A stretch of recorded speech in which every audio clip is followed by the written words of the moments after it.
ఖచ్చితంగా ఉన్నటువంటి రాష్ట్రంలో అధికారంలో ఉన్నటువంటి కాంగ్రెస్ పార్టీ చిత్తశుద్ధితో పనిచేసి ప్రతి ఒక్కరూ పరిపాలనను మార్చుకునే విధంగా ఇచ్చినటువంటి హామీలు నెరవేర్చుకునే విధంగా ముఖ్యమంత్రి గారి దృష్టికి సమస్యలు తీసుకోపోతే ఏమన్నా చేంజింగ్ ఉంటే బాగుంటుంది. లేదంటే యాల పొద్దుగానే ఇక ముళ్ళమూట చదువుకోవాల్సి వస్తుంది.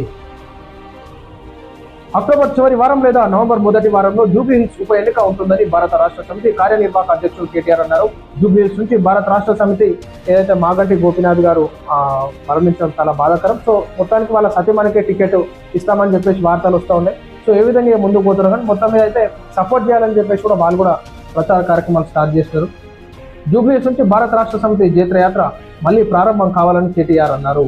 తెలంగాణ భవన్లో జూబ్లీహిల్స్ కార్యకర్తల సమావేశం నిర్వహించారు. కార్యక్రమంలో మాజీ మంత్రి గంగుల కమలాకర్, దివంగత ఎమ్మెల్యే మాగంటి గోపీనాథ్ సతీమణి సునీత పాల్గొన్నారు. ఈ సందర్భంగా కేటీఆర్ మాట్లాడుతూ మాగంటి సునీతకు అందరి ఆశీస్సులు ఉంటాయని ఆశిస్తున్నామన్నారు.